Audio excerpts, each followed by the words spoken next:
जैसे शंकर भगवान पर चढ़ा हुआ बेलपत्र, हम तो यहां तक कहते हैं किसी को हार्ट की बीमारी है, डॉक्टर को दिखाओ, डॉक्टर शंकर का एक रूप है। दवाइयां लो, जांच कराओ, डॉक्टर जो बोले वो करो, पर उसके साथ एक काम और करो, एक बेलपत्र शंकर भगवान पर चढ़ी हुई श्री शिवाय नमस्तुभ्यम बोलकर अपने लेफ्ट जेब जो होती है उस जेब में लेफ्ट की ओर उस बेलपत्र को रखना प्रारंभ करो। रखते समय डंडी का मुख ऊपर की ओर हो, पत्ती का मुख नीचे की ओर हो। थोड़े दिन रखने के बाद फिर वापस जांच कराओ, डॉक्टर खुद कह देगा अब तुम्हें दवाई की जरूरत नहीं है, तुम्हारा हार्ट काम करने लगा है। एक बेलपत्र में वो बल होता है, बेलपत्र में वो बल।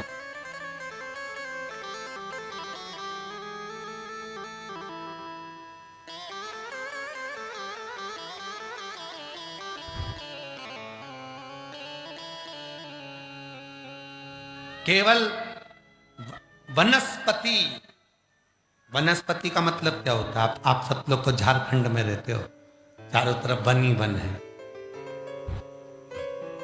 वनस्पति का मतलब क्या है? श्रेष्ठ वनस्पति का मतलब क्या है? और श्रेष्ठ वनस्पति में सबसे पहले बेलपत्र को लिया जाता है श्रेष्ठ वनस्पति में। क्यों? जिसमें फूल ना लगे, डायरेक्ट फल लगे, डायरेक्ट पत्ती लगे, और फल भी वो कि उस फल को अगर पक गया, नहीं तोड़ा, तो वापिस वो फल लगे लगे कच्चा भी हो जाता है, पकने के बाद वापिस कच्चा हो जाता है। वनस्पति किसको कहते हैं? जिसमें फूल ना लगे, डायरेक्ट फल लगे, डायरेक्ट पत्ती लगे, और फूल नहीं, और श्रेष्ठता में वो काम करे। उसे एक बेलपत्र का वृक्ष जो होता है, एक बेलपत्र का जो पत्र होता है, ये हजारों हजारों रोगों को समाप्त कर देता है। हजार, हम तो यहां तक कहेंगे कि अगर कभी मौका लगे और तुम्हारे ये पीठ से कंधे तक अगर तुम्हें दर्द रहता है, ये गर्दन का अकड़ रहती है, कंधे का दर्द रहता है, डॉक्टर का इलाज करवाओ, वो दवाइयां दे, दवाइयां लो, जांच कराए, जांच कराओ, क्योंकि डॉक्टर शिव का रूप है। उसके साथ एक काम करो, बेलपत्र का वृक्ष कहीं का सूख गया हो, उस सूखे हुए वृक्ष की कोई डाली तुम्हें मिल जाए और उसको घिसकर उसका चंदन बनाओ, वो चंदन भगवान शंकर पर लेपन करो, और उस चंदन को अपने पीठ पर थोड़ा सा त्रिपुंड के रूप में थोड़ा सा लगाना प्रारंभ करो। 15 दिन लगाओगे, 16वें दिन तुम खुद कहोगे कि अब मुझे दवाई की जरूरत नहीं है, मेरा कंधा ठीक हो गया, मेरी अकड़न चली गई, मेरा पीठ का दर्द समाप्त हो गया, अब मैं सोकर उठती हूं ना सुबह तो मेरे कंधे में दर्द नहीं रहता। वो चंदन में, बेलपत्र वो वनस्पति है, बेलपत्र वो औषधि है, बेलपत्र वो सुख है जो जीव का एक आनंद प्रदान करता।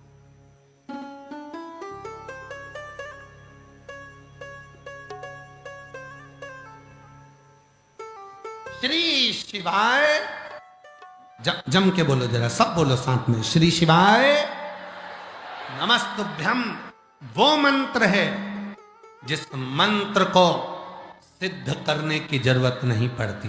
बेलपत्र वो औषधि है जिसको सिद्ध करने की जरूरत नहीं पड़ती। रुद्राक्ष वो भगवान शंकर का फल है जिसको सिद्ध करने की जरूरत नहीं पड़ती। धतूरा शंकर भगवान का वो प्रिय फल है, वो पुष्प है जिसको सिद्ध करने की जरूरत नहीं पड़ती। सफेद आंख की जड़, सफेद पुष्प आंख का वो है जिस पुष्प है जिसको सिद्ध करने की जरूरत नहीं पड़ती। शमी का पत्ता वो पत्र है जिसको सिद्ध करने की जरूरत नहीं पड़ती। भस्म वो है जिसको सिद्ध करने की जरूरत नहीं पड़ती। और शंकर का धाम वो धाम है जहां पर जल भी गंगा जल बन जाता है, उसको सिद्ध करने की जरूरत नहीं पड़ती। को सिद्ध करने की जरूरत है।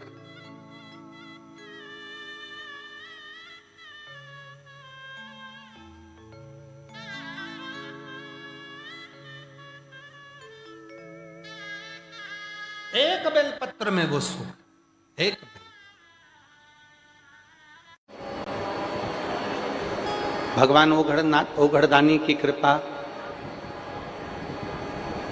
शिव कृपा का मतलब क्या होगा?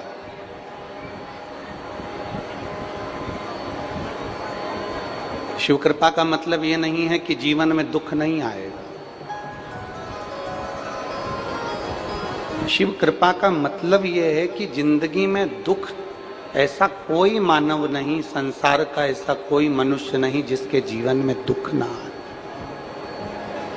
शिव कृपा का मतलब होता है कि जीवन में दुख तो आएगा, पर वो दुख मेरे महादेव की कृपा जब होती है तो मालूम नहीं पड़ता वो दुख कैसे अपने आप कट जाता है और समाप्त हो जाता है। उसको शिव कृपा कहते हैं।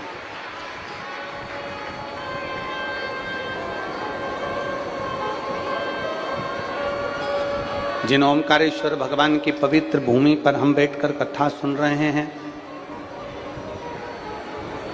जरा विचार करिएगा अपने भाग्य का।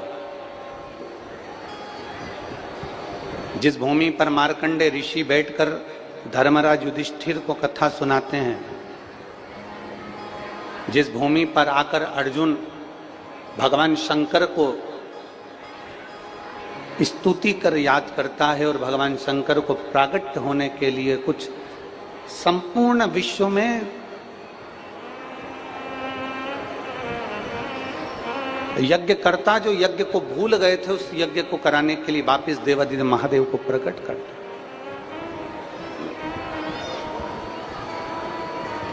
इंद्र के सारथी मातली भगवान शिव का जिस भूमि पर गुणगान करते हैं,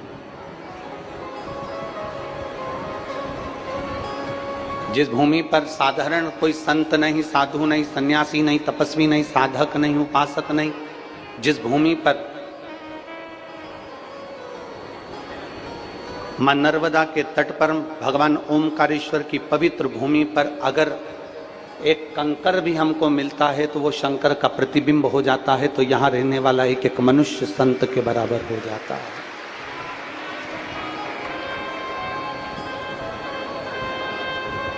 साधारण नहीं हो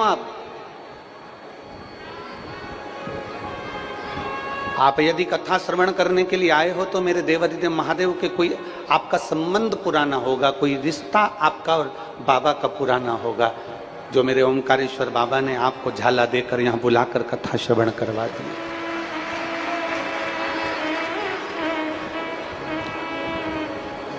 बस शिव कथा कहती है, भगवान देवादिदेव महादेव का चरित्र कहता है। जितना अपने भरोसे को दृढ़ बनाते चले जाओगे, उतना मेरे शंकर के करीब होते चले जाओगे। स्वयं ब्रह्मदेव भगवान शिव को नहीं जान पाए थे।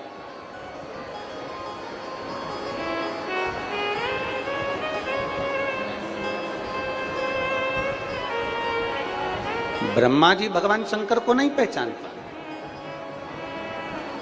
और नहीं पहचान पाए तो उन्होंने, ब्रह्मदेव ने स्वयं भगवान नारायण से कह दिया था कि मुझे मेरे पिता का नाम मालूम है कि आप मेरे पिता हो, पर क्या आपको आपके पिता का नाम मालूम है कि आपका पिता कौन है?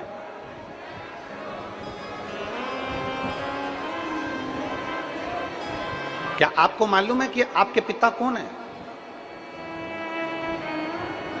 अब जरा विचार करिएगा, भगवान ब्रह्मदेव, भगवान ब्रह्मा स्वयं कह रहे हैं भगवान विष्णु से कि आपके पिता का नाम क्या है, आप स्वयं बताओ। और भगवान देवादिदेव महादेव का नाम लेने में मेरे नारायण पीछे नहीं हटे। मेरे भगवान विष्णु ने उसी समय कह दिया कि मेरे पिता भगवान देवादिदेव महादेव भगवान शिव है।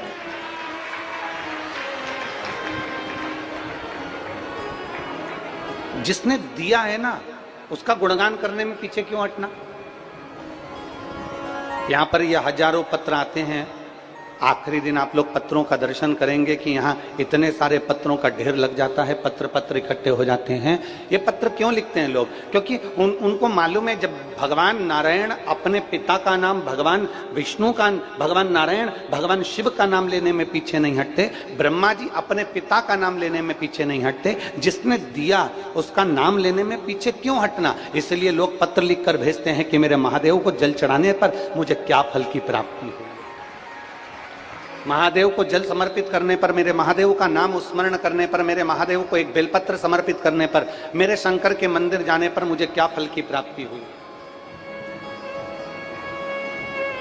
और शंभु शरणे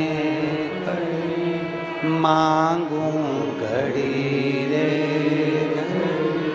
दुख काटो दया करीने दर्शन शंभु शरणे मांगू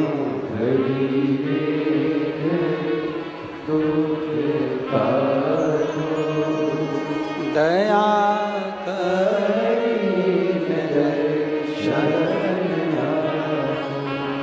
जब तुम्हें महादेव दे, जब तुम पर महादेव कृपा कर दे, जब तुम पर देवाधिदेव महादेव की करुणा हो जाए, तो उस समय पर समझना कि मैं अकेली नहीं, मेरे साथ में मेरा शंकर, मेरे साथ में मेरा देवाधिदेव महादेव मेरे संग में चल रहा है।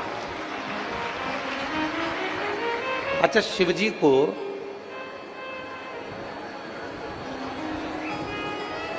आप लोगों ने एक नाम सुना होगा, अपन सब भगवान शंकर को शिव शंभू भी कहते हैं। क्या बोलते हैं? जम के जरा बोलो, शिव शंभू।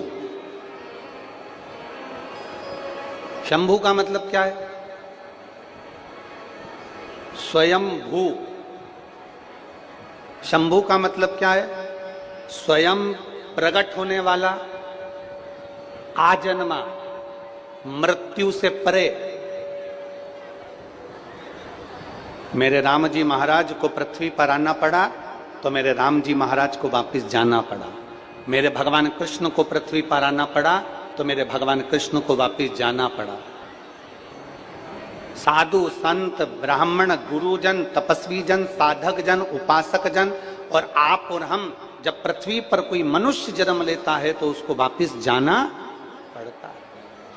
मानव का जन्म मिला है तो वापस जाना पड़ता है। पर मेरे देवाधिदेव महादेव को कहा गया शिव शंभु।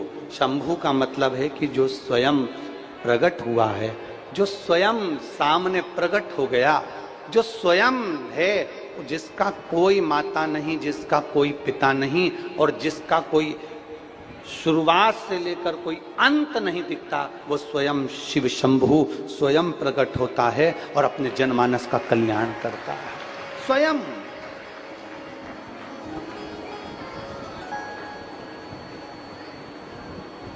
और शंभु शरणे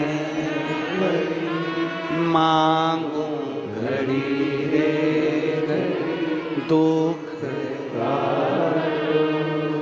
दया करीने दर्शन। जो स्वयं प्रकट है, जो दुनिया का दुख हरने के लिए हमेशा निरंतर विराजमान है।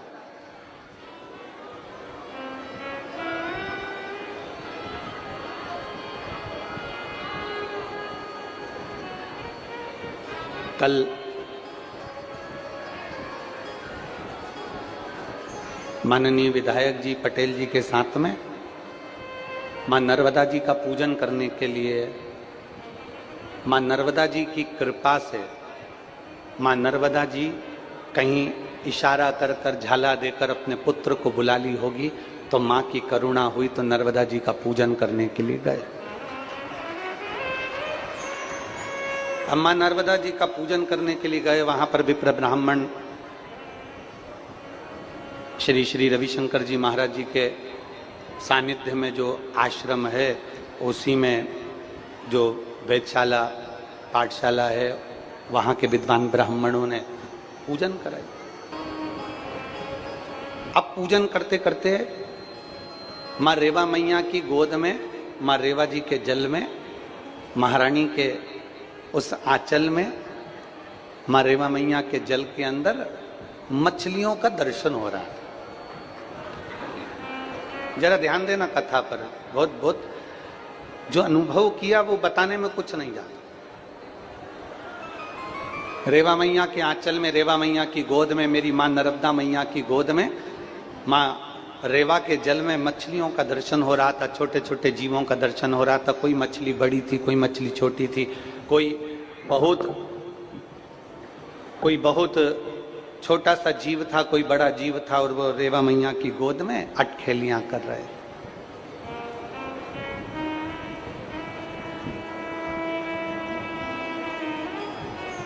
अब मन में ब्राह्मण देवता ने हाथ में पुष्प देकर बिठाया और वो मछलियां, वो जीव दिख रहे थे, तो मन में एक भाव प्रकट हुआ। एक मछली का जन्म हो जाता है तालाब में, एक जीव जंतु का जन्म हो जाता है कुएं के अंदर, एक जीव जंतु का जन्म हो जाता है खड्डे में भरे हुए जल में, एक जीव जंतु का जन्म हो जाता है कहीं तालाब में, कहीं सरोवर में, कहीं नदी में। पर धन्य है मां नर्मदा, धन्य है मेरी मां, जो तेरी गोद में ये जीव भी अगर जन्म लेते होंगे तो ना जाने इन्होंने कितने तप करे होंगे, तब जाकर ये नदी में जन्म लिए हैं, तेरी गोद में।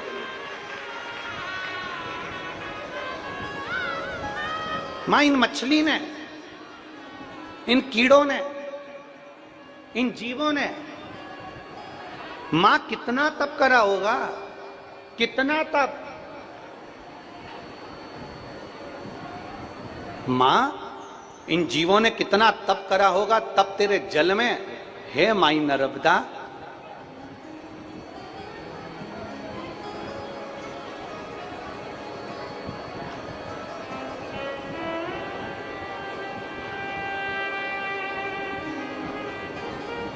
इन जीवों ने कितना तप करा होगा माई नर्मदा, इन जीवों ने कितनी साधना करी होगी और इन जीवों ने कितना तप करा होगा, हे माई नर्मदा, तब जाकर ये जीव तेरे जल में जन्म लिए, तेरे जल में।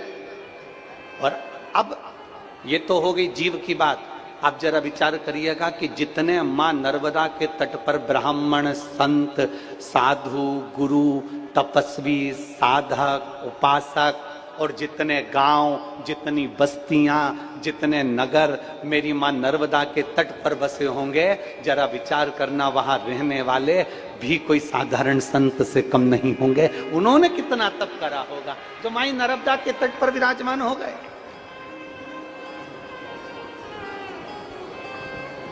और जितने आज कथा में बैठे हो, पंडालों में तो जगह नहीं है, पर रोडों पर जो बैठे हुए हैं, पेड़ों की छांव में जो बैठे हुए हैं, जो इधर उधर जहां तहां विराजमान है, गाड़ियों के नीचे अपना अपना टेंट, अपना अपना छाता लगा लगा कर जो लोग बैठे हुए हैं, जरा ध्यान देना कि मां नर्मदा की गोद में जो जीव जन्म लिया वो भाग्यशाली है। मां नर्मदा के तट पर जितने जीव रह रहे हैं, जो गांव, जो संत, जो शहर, जो नगर, साधु, सन्यासी, ब्राह्मण, संत, तपस्वी जो मां नर्मदा के तट पर रह रहे हैं, वो तो भाग्यशाली हैं। पर आज आप और हमारा भी भाग्य है जो मां नर्मदा ने अपने को झाला देकर यहां कथा सुनने के लिए बुला लिया। ये आप और हमारा भाग्य है। और जितने आस्था चैनल पर कथा सुन रहे हैं, जितने फेसबुक यूट्यूब पर कथा सुन रहे हैं, जितने सोशल मीडिया पर कथा सुन रहे हैं, वो भी भाग्यशाली हैं जो मां नर्मदा के तट से, ओमकारेश्वर जी की पवित्र भूमि से ये कथा मानधाता राजा की पवित्र भूमि से श्रवण करी जा रही है। और वो राजा मानधाता कोई साधारण नहीं थे, जिनकी ये धरती है, जिनकी ये भूमि है।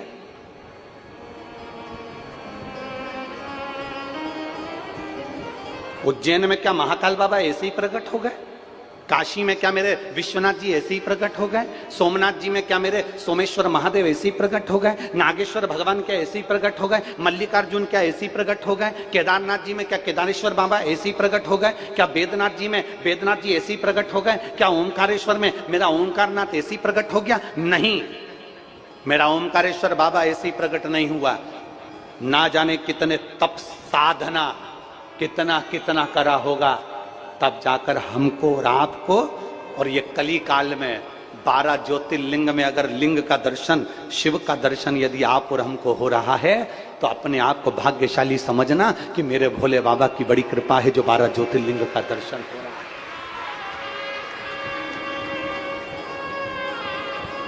यह हमारा और आपका भाग्य है।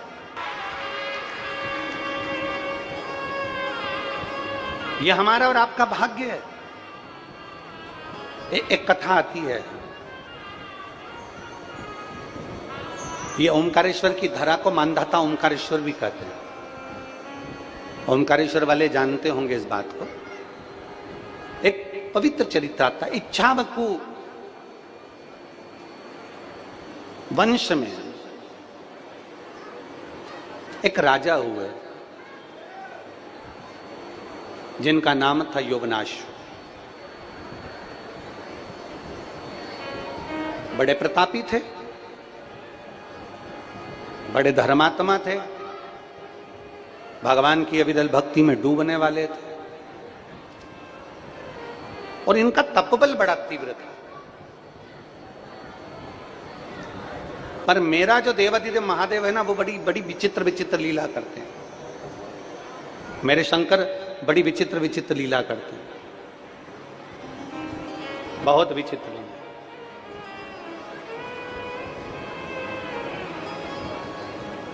अब शिव महापुराण की कथा कहती है हमारे भजन पर, हमारी तप साधना पर, हमारे भोजन का बड़ा प्रभाव पड़ता है। एक लाइन बहुत लोग गुनगुनाते हैं, आज अपन भी गुनगुनाए कि जैसा खाया अन्न, बोलो बोलो जम के बोलो रे निमाड़ वालो, जैसा खाया अन्न वैसा हो गया।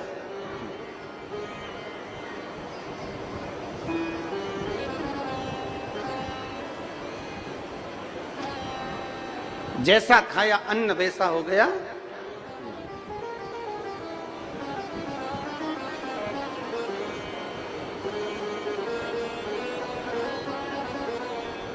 अन्न का प्रभाव।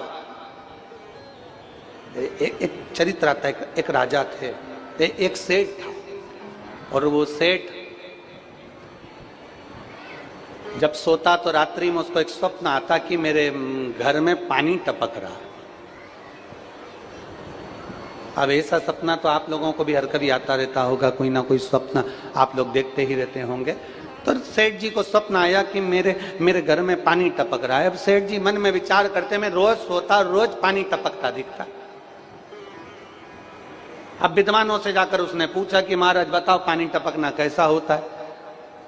तो महाराज अब विद्वानों ने कह दिया कि पानी टपकना ऐसा होता है वैसा होता है, सब बता दिया विद्वानों ने, जो विद्वान बता सकते थे उन्होंने बताया। अब एक विद्वान ने पूछा कि यह बताओ कि पानी टपकने का सपना क्या रोज आ रहा है, प्रतिदिन? अब सपना भी आता है तो रोज बदल बदल के आए तो चल जाए कि भाई कभी दिन तुमको बिमलाबाई दिख जाए, कभी तुम्हें कमलाबाई दिख जाए, कभी बेरू सिंह दिख जाए, हैं कभी रामकिशन दिख जाए, कभी अपना परदादा जी दिख जाए, कभी दादाजी दिख जाए, कभी अपना पुराना घर दिख जाए, कभी अपना नया घर दिख जाए, कभी कुछ दिख जाए, कभी कुछ दिख जाए। तो ये सपने आते रहे, चल जाए। कभी सांप दिख गया, कभी बिच्छू दिख गया।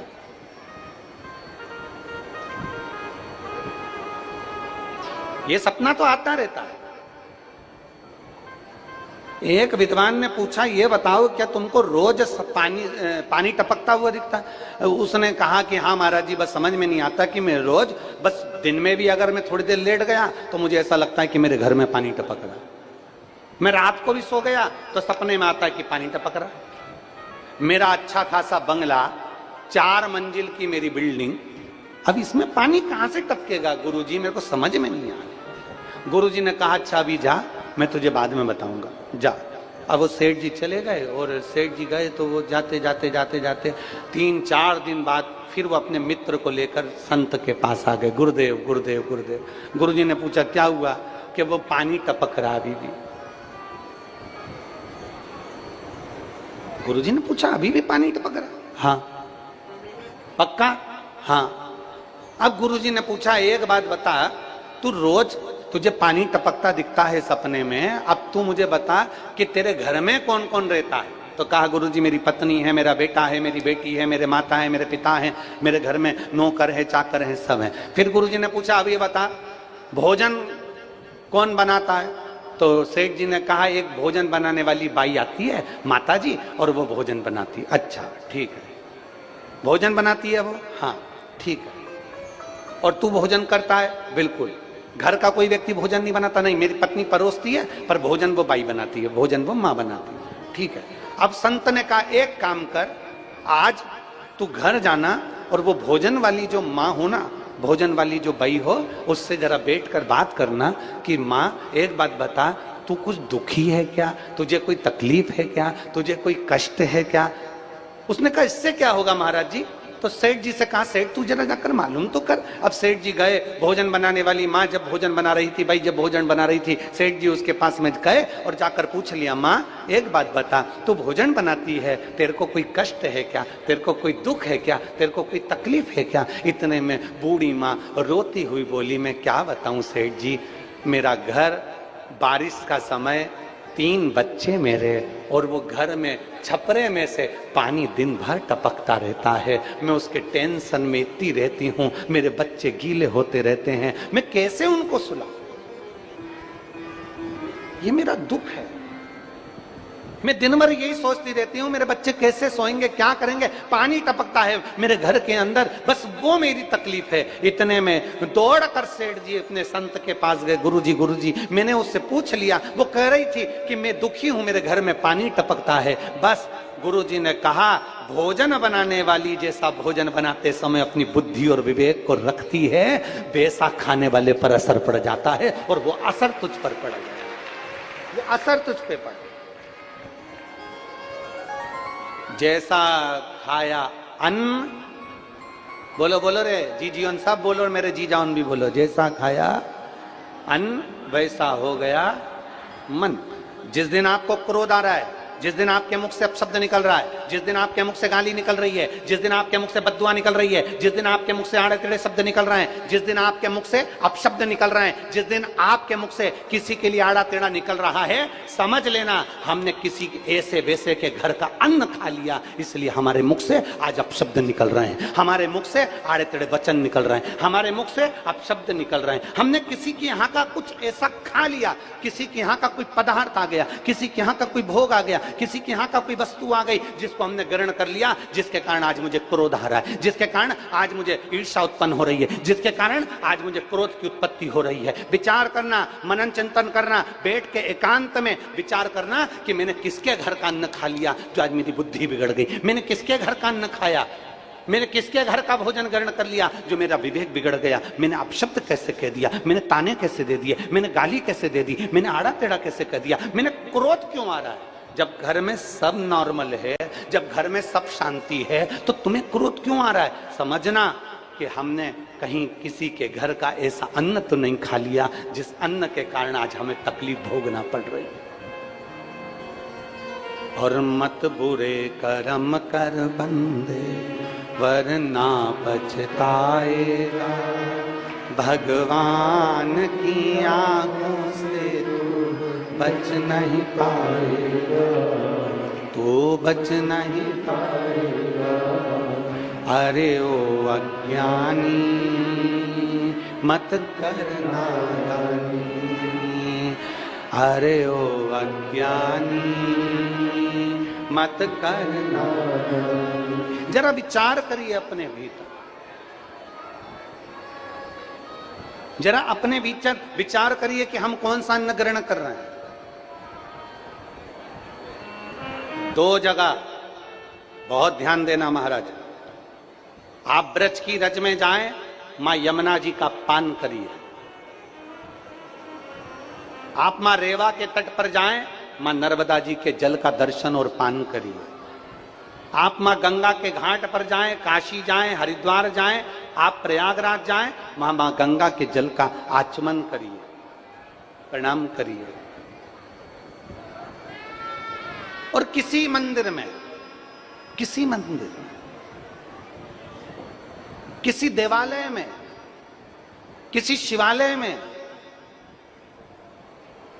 मेरे राम के मंदिर में, मेरे कृष्ण के मंदिर में, मेरे शंकर के मंदिर में, मेरे नारायण के मंदिर में, मेरे गुरुजन के मंदिर में, मेरे दत्त भगवान के मंदिर में, मेरे भगवान के मंदिर में, 33 कोटि देवताओं के मंदिर में, और किसी संत गुरु की शरणागति में, किसी संत की कहीं समाधि स्थल पर, किसी संत के दरवाजे पर, किसी संत के आश्रम पर, किसी संत के द्वार पर अगर पहुंचे तो दो चीजों का स्मरण करना। एक बार वहां की रज को अपने मस्तक जरूर चढ़ाना, और दूसरी बार वहां अगर पीने के लिए पानी मिल जाए, जल आचमन करने के लिए मिल जाए, तो जल का आचमन जरूर करना। उससे हमारा मन, तन और बुद्धि पवित्र होती चली जाती है।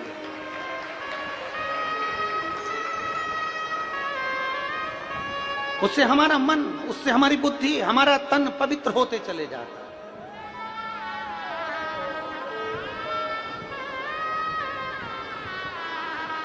मैं धन्यवाद दूंगा संपूर्ण ओमकारेश्वर के आसपास के सभी ग्रामीण वासियों को। खरगोन, खंडवा, मोरटक्का, चाहे उस पार नर्मदा जी के बसे हुए गांव हों, चाहे इस पार के सारे गांव हों, चाहे वो बूंदी हो, चाहे वो आसपास के सतवास हो, ये हो, सब आसपास के ग्रामीण वासियों को साधुवाद दूंगा कि मां नर्मदा जी के तट पर चल रही इस कथा में ऐसा कोई गांव का व्यक्ति नहीं है जिसने सहयोग नहीं करा। जगह जगह पानी के टैंकर लगा देना, जगह जगह नाद भर कर रख देना, जगह जगह पानी के प्याऊ की व्यवस्था कर देना, जगह जगह पानियों की व्यवस्था कर देना, और ऐसी व्यवस्था का दर्शन कल हमको किसी ने आश्रम पर सीहोर में मैसेज करा, और मैसेज कर कर कहा कि गुरुजी हम इतनी कथाओं में गए, पर ओमकारेश्वर की कथा में जो गांव के लोगों ने पानी की व्यवस्था और अन्य व्यवस्था करी, ऐसी व्यवस्था कहीं नहीं मिल पाई। धन्य है रे मां रेवा के तट पर रहने वाले ओमकारेश्वर के सारे ब्राह्मण, संत, साधु, सन्यासी, तपस्वी, साधक और सारे ग्रामीण वासियों को नमन करता हूं, प्रणाम करता हूं। मैं इस मां नर्मदा के तट पर रहने वाली मेरी जीजियों के चरणों को दंडवत करके प्रणाम करता हूं, नमन करता हूं कि मेरी बहनों ने अपने अपने घर के दरवाजे अपने अपने आए हुए मेहमानों के लिए खोल दिए। एक बार जोरदार ताली बजाओ मेरी इन बहनों के लिए। बहुत साधु, धन्य है आपको, साधुता है आपको। धन्य है ग्रामीणवासी जिन्होंने ट्रैक्टर, ट्राली, टैंकर सब लगा रखे हैं लाइन से लेकर वहां तक। और मिला ये मानव का जो देह मिला है ना, मानव का जो शरीर मिला है ना, ये बड़ी मुश्किल से मिला है, बड़ी मुश्किल। वो कहते हैं ना, अरे मैंने मानव जन्म तुझको हीरा,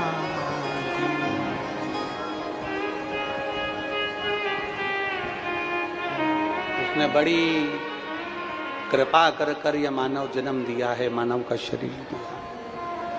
मैंने मानव जन्म तुझको हीरा दिया, तू यूं ही गवाए तो मैं क्या करूं। मैंने मानव जन्म तुझको हीरा दिया, तू यूं ही गवाए तो मैं क्या करूं। मैंने नैनों में ज्योति बराबर है दी, मैंने नैनों में ज्योति बराबर है दी। तू गीता ना पढ़ता तो मैं क्या करूं। मैंने मानव जन्म तुझको हीरा दिया, तू व्यर्था गवावे तो मैं क्या, मैं क्या कर सकता हूं। मैंने वाणी, मैंने जिभ्या पे वाणी बराबर की दी, मैंने जिभ्या पे वाणी बराबर की दी। हरि नाम ना जपता तुम्हें क्या करूं, शिव नाम ना जपता तुम्हें क्या करूं, मैंने मानव जन्म तुझको हीरा दिया, तू यूं ही गवा दे तुम्हें क्या, मैं करूं तो करूं क्या,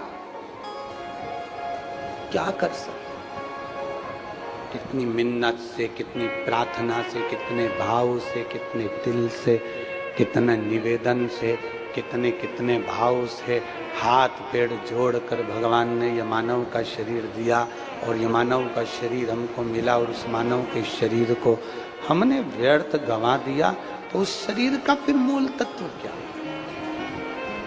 क्या मूल तत्व। इच्छावकु वंश में यौनाश्व नामक एक राजा हुए, जिनका भजन प्रबल था, जिनकी भक्ति प्रबल थी, जिनका विश्वास प्रबल था, और जिनकी भक्ति, जिनका विश्वास, जिनका भरोसा प्रबल होता है, उस पर शिव की कृपा। एक पत्र है, देखिए,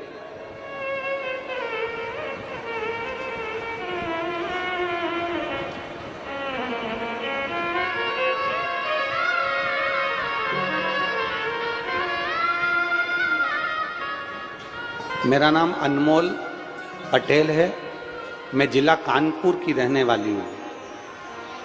कहीं बैठी हैं? मेरा नाम अनमोल पटेल है, मैं जिला कानपुर की रहने वाली हूँ। कहीं बैठी हूँ तो हाथ हिला सकती हूँ। आप ही हैं? ऐसा हाथ हिला दो एक बार। मेरा नाम अनमोल पटेल। अनमोल जी वापिस हाथ हिलाओ एक बार। ठीक है, दिख गए। मेरा नाम अनमोल पटेल है, मैं जिला कानपुर की रहने वाली हूँ। एक लोटे जल का मैं क्या वर्णन करूं। आ जाओ अनमोल जी, आइए। माँ आई है क्या आपके साथ में? हाथ हिलाओ माँ, आप भी आ जाओ, आ जाओ, आ जाओ, दोनों आ जाओ, आ जाओ, आ जाओ, दोनों आ जाओ। मेरा नाम अनमोल पटेल है, मैं जिला कानपुर की रहने वाली हूँ। गुरुजी, आप लोग पत्र को एलईडी पर पढ़ सकते हैं, आस्था चैनल पर पत्र को पढ़ सकते हैं। मेरा नाम अनमोल है, अनमोल पटेल, मैं जिला कानपुर की रहने वाली हूँ। गुरुजी, एक लोटे जल का मैं क्या गुणगान करूं। मेरी माँ रेवा देवी को बच्चेदानी में कैंसर लास्ट स्टेज पर पहुंच गया था। बच्चेदानी में कैंसर लास्ट स्टेज पर पहुंच गया था। तब मैंने सन 2022 में आपकी कथा सुनी और मैंने अपनी माँ को शिव महापुराण के बारे में बताया। और वहां गुरुदेव कहते हैं कि बाबा पर विश्वास रखो और मंदिर जाओ, और मंदिर में जाकर एक लोटा जल भगवान को समर्पित करो। मंदिर में सफाई करो, मंदिर में जाया करो, और मंदिर में सफाई करने के बाद भगवान का प्रणाम करो। जो जल चढ़ाओ उसका आचमन किया करो, उसी जल का आचमन कर लो। मैंने अपनी माँ से कहा और माँ ने वो करना प्रारंभ करा। मैं सीहोर गई, एक रुद्राक्ष लाई और रुद्राक्ष लाकर मैंने वो माँ को दिया। तांबे के कलश में उसको गलाकर शिवजी को चढ़ाकर उस जल का आचमन करना प्रारंभ करा। डॉक्टर ने कह दिया था कि लास्ट स्टेज का कैंसर है, अब इनका ठीक होना बड़ा कठिन है, अंतिम समय इनका चल रहा है। आज 2022 से मैंने भगवान देवादिदेव महादेव पर भरोसा करा। आज मेरा पूरा कैंसर समाप्त हो चुका है। मैं बाबा को यहाँ दंडवत प्रणाम करने के लिए आई हूँ, मैं शिव को प्रणाम करने के लिए। मेरा मोबाइल नंबर ये है।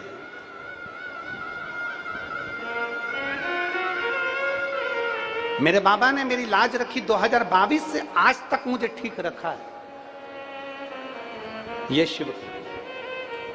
और तेरी कृपा बिना न हिले एक भी अणु, लेते हैं श्वास तेरी कृपा से तनु तनु। बखान क्या करूं मैं राखों के ढेर का, चपटी भगोत में खजाना कुबेर का, हे गंगधार मुक्तिवार ओंकार तू, भोले ओंकार तू, आयो शरण तिहार शंभु तार तार तू। हम देवादिदेव महादेव को अगर भरोसे के साथ में, हम देवादिदेव महादेव को विश्वास के साथ में, हम देवादिदेव महादेव को एक भरोसे के साथ, एक विश्वास के साथ हम देवादिदेव महादेव को जब रिझाते हैं तो मेरा महादेव सुनता जरूर है। मेरा शिव, मेरा ओघड़दानी, मेरा शंभू सुनता जरूर है।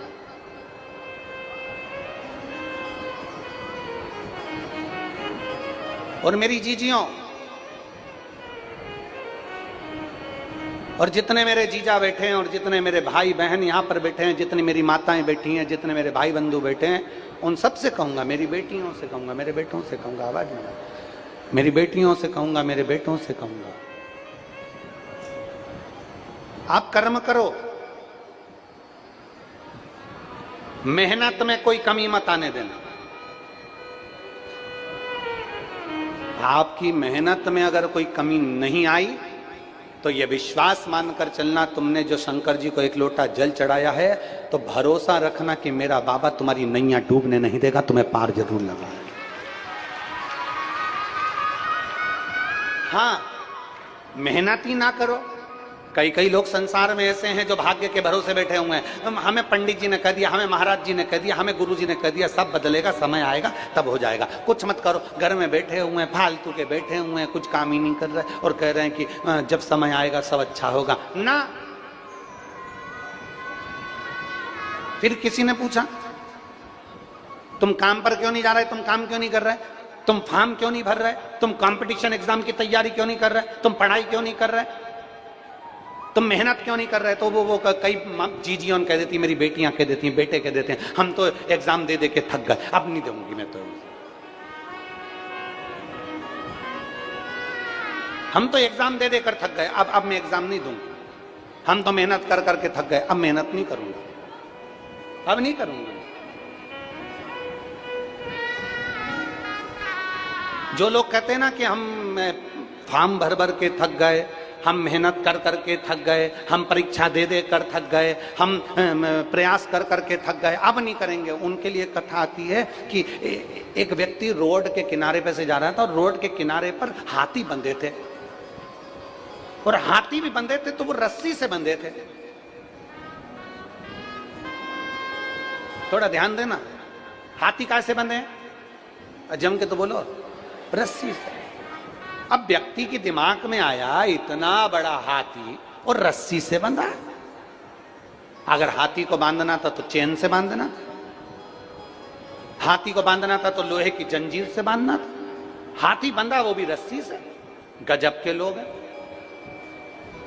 व्यक्ति को बेचैनी होने लगी, आखिर हाथी और रस्सी से बंधा, हाथी और रस्सी से बंधा हुआ है, बड़ी बेचैनी, बड़ी बेचैनी।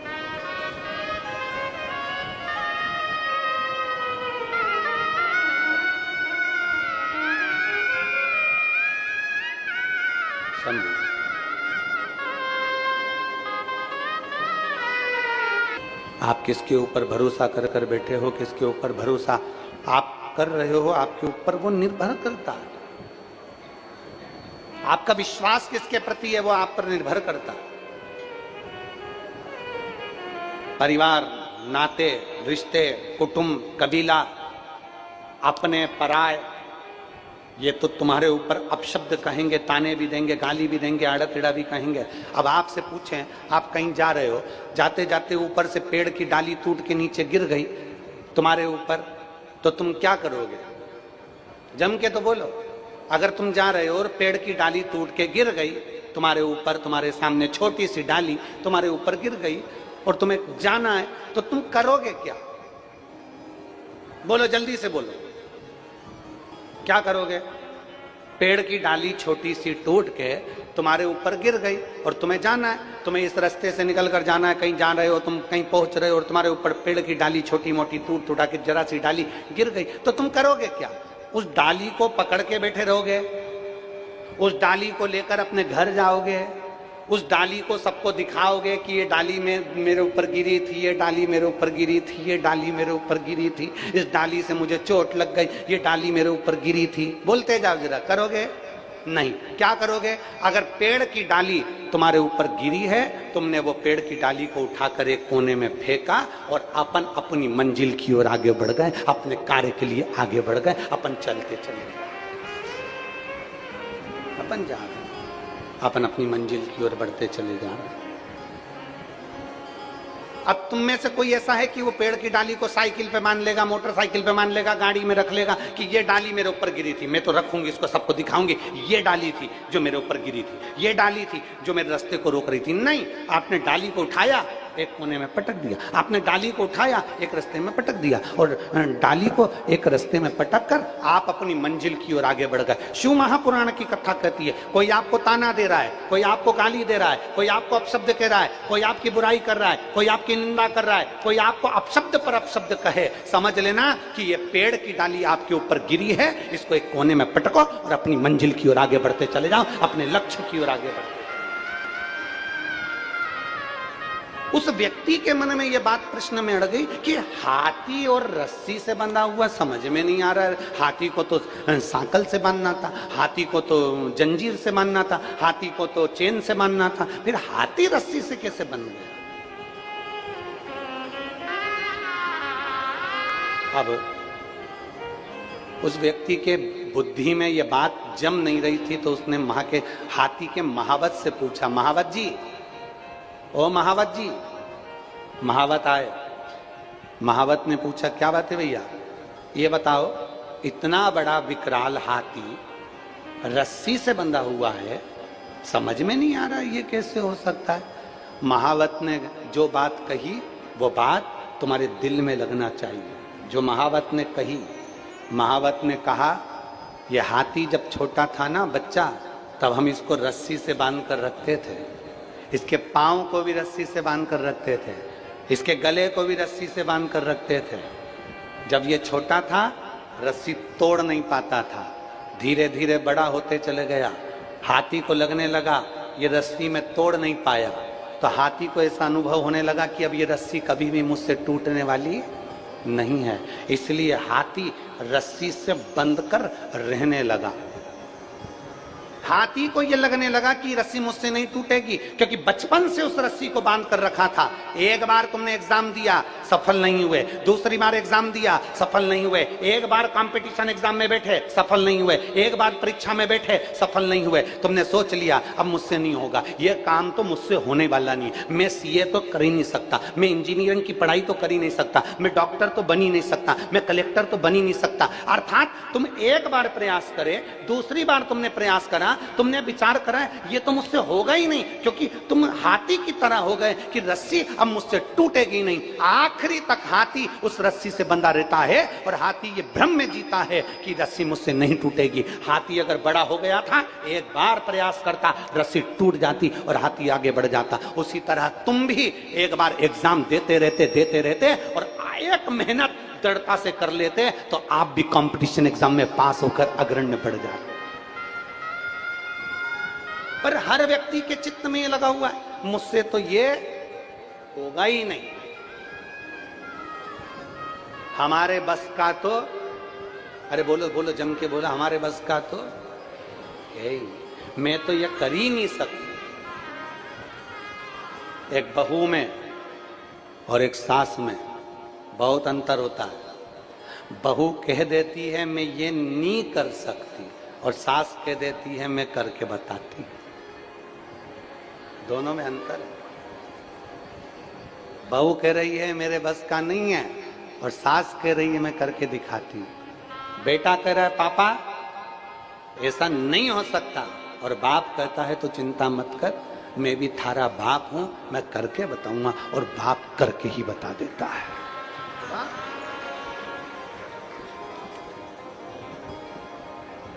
हम भ्रम में जी रहे हैं। एक बार मेहनत, एक पत्र है देखिए,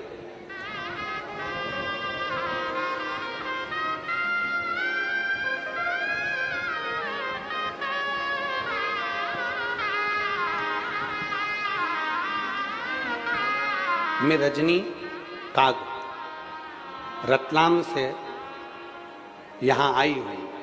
रजनी काग, कहीं बैठी हो तो हाथ हिलाइएगा। रजनी जी आप ही हैं? हाथ हिला दो एक बार। श्री शिवाय नमस्तु।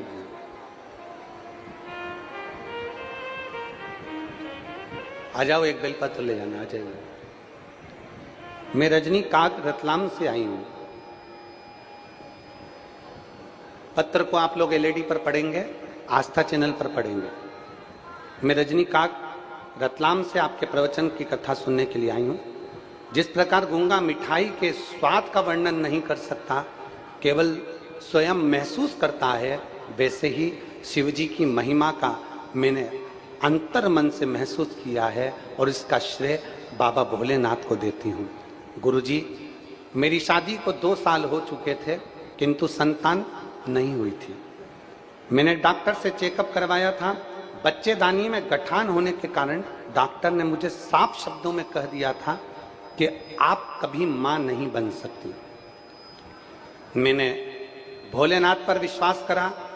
रतलाम के पास बिलपाक गांव में विरूपाक्ष महादेव के मंदिर में मैंने बाबा देवाधीन महादेव की खूब अर्चना करा। बाबा से विनती करी और बाबा से निवेदन कर कर शंकर जी की आराधना करी, जल चढ़ाया, शिव की आराधना करी, बेलपत्र का प्रयोग करा, आंकड़े की जड़ प्रयोग करा। गर्भ ठहर गया, पर डॉक्टर ने कह दिया कि तुम्हारे गर्भ में बच्चा नहीं है, 1 किलो की गठान है। अब फिर जब 1 किलो की गठान, अब करे तो करे क्या? मैं बाबा का क्या वर्णन करूं गुरुदेव।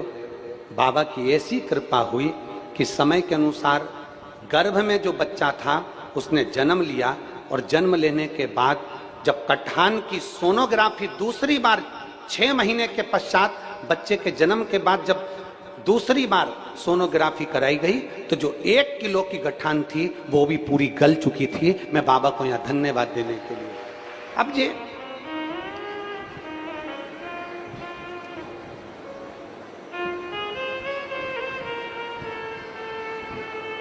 और मेरे बाबा दया करना, मैं तेरे भरोसे हूँ। मेरे बाबा दया करना, मैं तेरे भरोसे हूँ। ना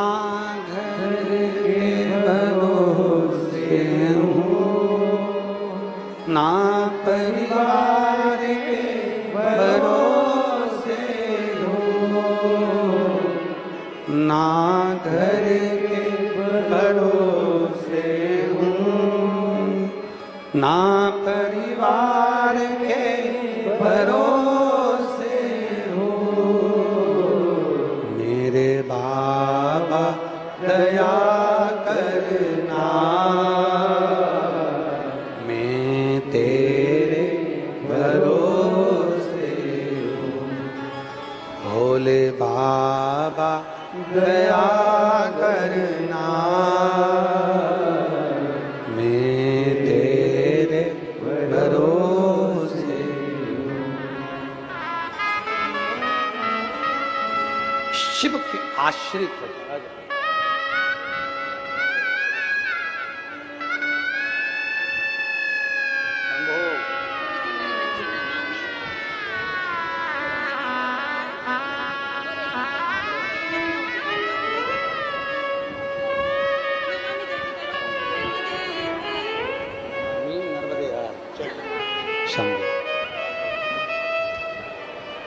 हम उसके आश्रित हो जाएं। और जिस दिन शिव महापुराण की कथा कहती है, जिस दिन हम उसके आश्रित हो गए, फिर हमें किसी के आश्रय में जाने की जरूरत नहीं पड़ेगी, वो सब संभाल सब, हमारे सुख को, हमारे दुख को, हमारे जीवन की सभी उलझनों को वो संभाल। अपने कर्म करने में पीछे मत हटो। एक बार मेहनत कर कर देखिए, लगन लगा कर देखिए,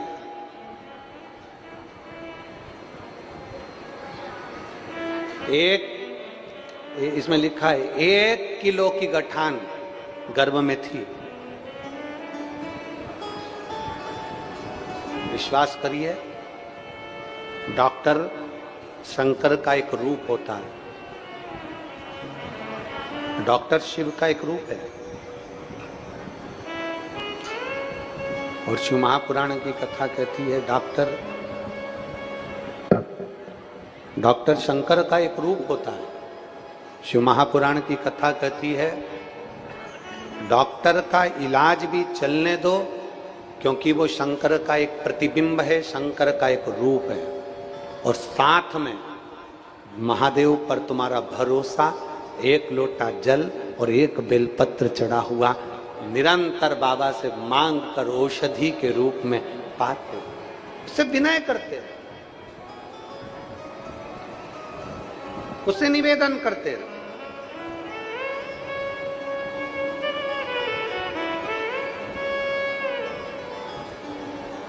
और जब आप उससे निवेदन करेंगे, प्रार्थना करेंगे, और बहुत ध्यान देना इस प्रसंग पर कि यहां शास्त्र कह रहा है, यहां यौवनाश्व की कथा कर रही है। राजा यौवनाश्व शंकर जी पर इतना भरोसा करते थे, इतना विश्वास करते थे, शिव जी पर इतनी दृढ़ता थी उनकी, पर एक कमी थी यौवनाश्व के यहाँ, उसकी आंख में एक बार आंसू आ गए। और आंसू आए तो उसकी पत्नी ने पूछ लिया, रानी ने पूछ लिया यौवनाश्व से कि तुम्हारी आंख में जल।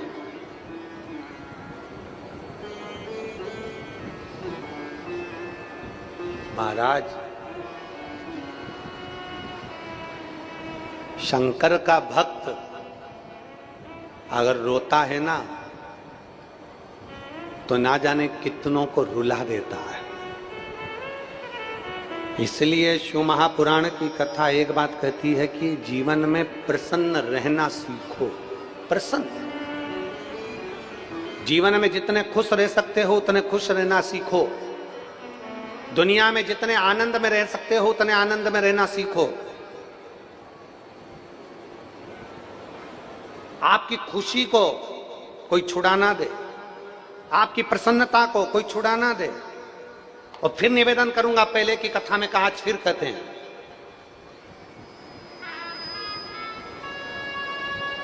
एक घंटे की खुशी चाहिए तो 1 झपकी ले लो, मतलब थोड़ी देर। अरे बोलो तो जम के,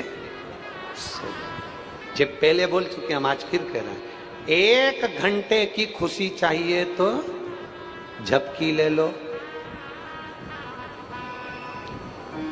1 दिन की खुशी चाहिए तो गाड़ी लेकर कहीं पिकनिक करने, कहीं घूमने, कहीं हिल स्टेशन चले जाओ।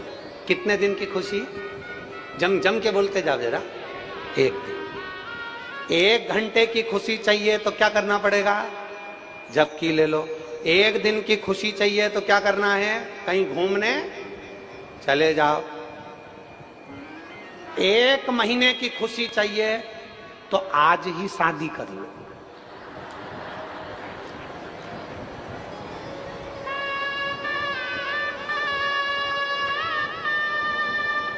कितने महीने की? फिर से बोलो। 1 घंटे की खुशी चाहिए तो क्या करना पड़ेगा? झपकी ले लो। 1 दिन की खुशी चाहिए तो क्या करना पड़ेगा? घूमने चले जाओ। और 1 महीने की खुशी चाहिए तो आज ही शादी करना। 1 वर्ष की खुशी चाहिए तो अंबानी जितना पैसा कमा लो। और अगर जिंदगी भर की खुशी चाहिए तो जिस अवस्था में रह रहे हो उस अवस्था में मुस्कुराना सीख लो। जिस अवस्था में रह रहे हो, झोपड़े में रह रहे हो तो झोपड़े में खुश रहो, और महल में रह रहे हो तो महल में खुश रहो।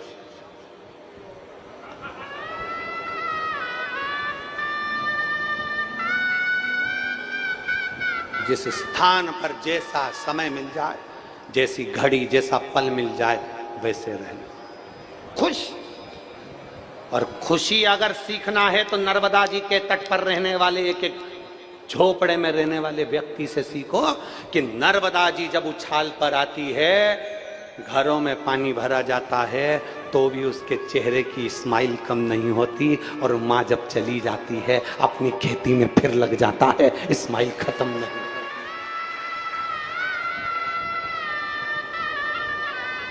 हंसना सीखना है तो पहाड़ पर रहने वालों से सीखो, उत्तराखंड में रहने वालों से, हिमाचल में रहने वालों से सीखिए कि उत्तराखंड में बर्फ गिरती है, पानी गिरता है, पहाड़ गिरते हैं, उसके बाद भी वहां पर रहने वाले एक एक, उत्तराखंड में रहने वाले, हिमाचल में रहने वाले एक एक भाई से, एक एक बहन से मिलकर देखना उसके चेहरे की प्रसन्नता कितनी होती है, वो कितनी स्माइल में, कितनी प्रसन्नता में बात करती है, उसके चेहरे पर सल नहीं आता। क्यों? क्योंकि उसको मालूम है ये तो उपद्रव चलता रहेगा, ये सब कुछ तो होता रहेगा, पानी भी गिरेगा, पहाड़ भी गिरेगा, पर्वत भी गिरेगा, लोग कहेंगे भी, गाली भी देंगे, अपशब्द भी कहेंगे, ताने भी देंगे, कुछ होगा, उछाल भी आएगा, ये भी होगा, सब कुछ होगा। पर फिर निवेदन है, 1 घंटे की खुशी चाहिए तो क्या करना पड़ेगा? जम के बोलो जरा, एक झपकी ले लो। 1 दिन की खुशी चाहिए तो घूमने चले जाओ। 1 महीने की खुशी चाहिए, क्या कर लो? शादी। 1 महीने की खुशी होती है शादी में। शादी का 1 महीना पति बोलता, पत्नी सुनती। शादी का दूसरा महीना पत्नी बोलती, पति सुनता। शादी के बाकी के महीने पति पत्नी दोनों बोलते, पूरा मोहल्ला सुनता। खुशी चाहिए। 1 घंटे की खुशी चाहिए, सो लो। 1 दिन की खुशी चाहिए, घूमने चले जाओ। 1 महीने की खुशी चाहिए, शादी कर लो। 1 वर्ष की खुशी चाहिए तो अंबानी जितना पैसा कमा लो। और जिंदगी भर की खुशी चाहिए तो सुख में रहो, चाहे दुख में रखो। जाई विधि राखे राम, ताई विधि रहिए। जिस हालात में रह रहे हो उसमें प्रसन्न रहिए, जिस हालात में।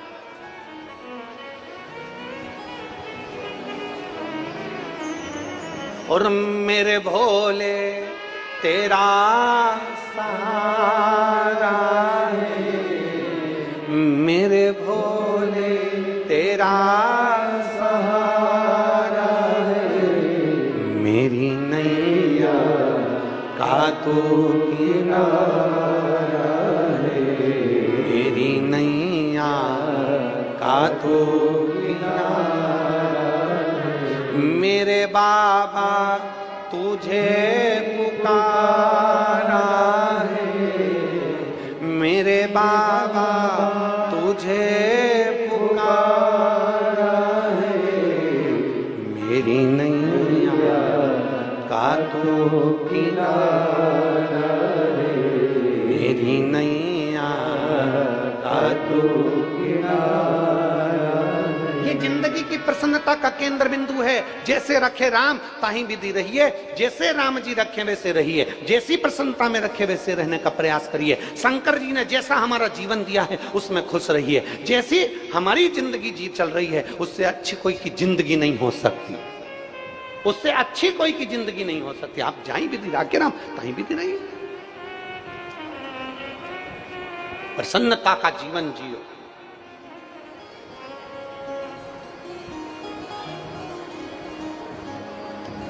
कौन दुखी नहीं संसार में? अरे बोलो तो जम के, ऐसा कोई बता दो जिसको दुख नहीं है। और जिसकी जिंदगी में दुख आया शंकर भगवान ने उसका दुख टाला। मेरे भगवान कृष्ण ने शंकर की आराधना करी है, शिव की आराधना करी है। मेरे राम जी ने लंका पर चढ़ाई करने से पहले शिव की आराधना करी है। ऐसा कोई बता दो जिसने शंकर की आराधना नहीं करी हो, शिव की आराधना नहीं करी हो। जितने देवता 33 कोटि देवी देवताओं का एक लेख उठाकर देखिए कि सबने शंकर की आराधना करी, शिव की आराधना के बिना रहे नहीं। तेरी कृपा बिना न हिले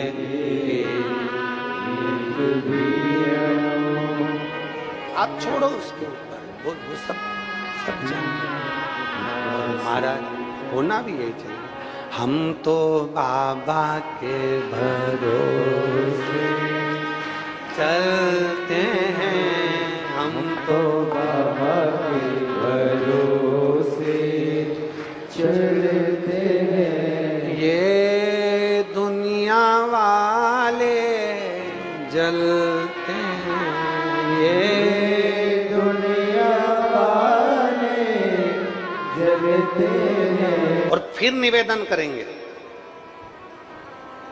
तुम रूका जी का नाम लेकर, तुम रूकेश्वर महादेव का नाम स्मरण कर कर सफेद आंकड़े की जड़ देव आदित्य महादेव पर से घुमाकर कमर में नारी अगर बांधती है, थोड़ा समय लग सकता है। फाइल अगर मोटी है तो थोड़ा दुख काटने में समय लग सकता है, पर मेरा महादेव किसी की गोद खाली नहीं रख सकता, संतान जरूर देता, औलाद जरूर देता। मेरा महादेव खाली नहीं रख सकता। और जो निवेदन, जो प्रार्थना हम करते हैं, वो निवेदन, वो प्रार्थना आप भी रोज करा करो। हे भोलेनाथ, किसी स्त्री की, किसी नारी की गोद खाली ना रहे और किसी पुरुष की जेब खाली ना रहे, भरे रहे। स्त्री की गोद खाली रहती है तो उसको बहुत सुनना पड़ता है, बहुत झेलना पड़ता है, बहुत बहुत सुनना पड़ता है। और पुरुष की जेब खाली रहती है तो उसको भी बहुत सुनना पड़ता है। लोग ठुकरा देते हैं, ताने देते हैं, अपशब्द कहते हैं, गालियां देते हैं, आड़े टेढ़े शब्दों का संबोधन करते हैं, ताने देते हैं, अपशब्द कहते हैं, गालियां देते हैं, आड़ा टेढ़ा। अरे जिसके पास धन नहीं होता उससे पूछो।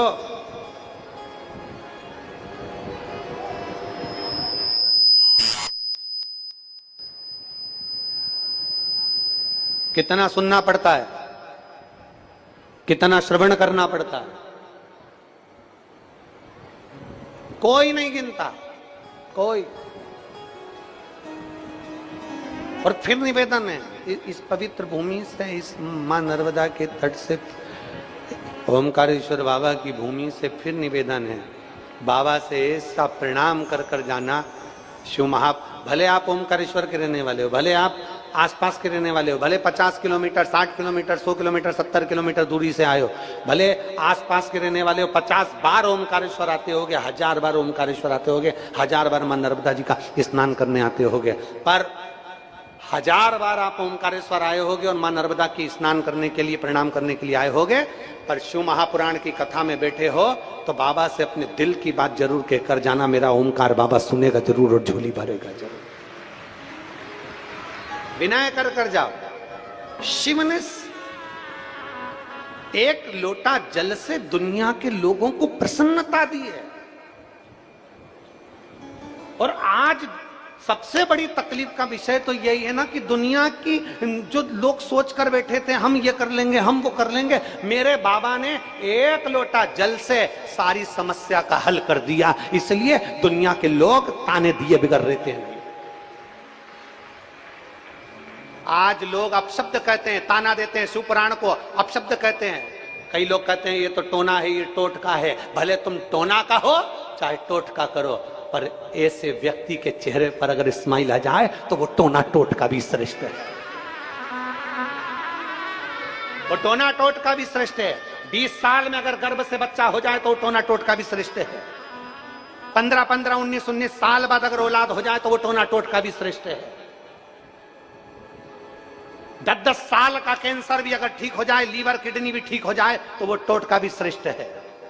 भले तुम अपशब्द कहो, ताना देते रहो, गाली देते रहो। आग लगे बस्ती में मस्ती में, क्या किसको रोई है, चादर तान के सोई है।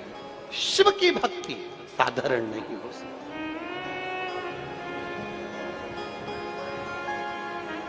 और कोई आए और पूछे शंकर की भक्ति किसको कहते हैं, किसी को बुलाने के लिए कोई बस नहीं भेजी गई, किसी को बुलाने के लिए गाड़ी नहीं भेजी गई, कोई पत्र नहीं भेजा गया। एक बार जरा जाकर रोड का नजारा देखिए, मोरटक्का रोड का। पूरी रोड पर न टेंट है, और मैं कहूंगा अगर वहां आपका कैमरा, अगर वो उड़ने वाला कैमरा क्या बोलते हैं उसको, डोंट मोड, जो अगर बन सके तो उसका एक वीडियो बनाकर आस्था चैनल पर जरूर दिखाना, एक नजारा जरूर दिखाना। बड़े बड़े घर के लोग भी मेरे बाबा के चरणों में रोड पर बैठकर कंकर संकर की भूमि पर अपने घर से दरी लाए, अपने घर से चादर लाए, अपने घर से छाता लाए, अपने घर से पानी की बोतल लाए और जमीन पर बैठे हैं। महाराज सीहोर वाला तो उनको दिख भी नहीं रहा, कहां कथा हो रही उनको ही नहीं मालूम है, पर रोड पर बैठकर भी भगवान शंकर की कथा में लीन है। मेरा बाबा खाली नहीं भेज सकता। यही विश्वास तो लोगों को खल रहा है, यही भरोसा तो लोगों को खल रहा है। ये दुनिया से देखा नहीं जाता। और हम तो बाबा के भरोसे चलते हैं, ये दुनिया वाले चलते हैं, हम तो बाबा के भरोसे चलते हैं। शिव के भरोसे पर एक आश्रित होकर, एक शरणागति लेकर आप चलिए। यौवनाश्वा उनके मन में आ गया, मेरे घर औलाद नहीं। रानी कहती है शंकर का भक्त रो रहा है, शिव का भक्त। शंकर के भक्त की आंख में आंसू नहीं आना चाहिए, और तुम रो रहे हो, तुम्हें नहीं रोना है, तुम्हें नहीं रोना है। शिव महापुराण की कथा कहती है, बन सके तो किसी के लिए अच्छा करना, प्यासे को पानी पिलाओ, भूखे को भोजन कराओ। हमारे यहाँ पर अमरनाथ जी का दर्शन करने जाते हैं तो वहां कहते हैं, भूखे को भोजन, प्यासे को पानी, जय बाबा बर्फानी। हमारे यहाँ कहते हैं, भूखे को भोजन, प्यासे को पानी, जय बाबा बर्फानी। ये हमारे यहाँ का शिव महापुराण का एक भाव याद रखना कि कभी बन सके तो भूखे को भोजन कराकर, प्यासे को पानी पिलाकर।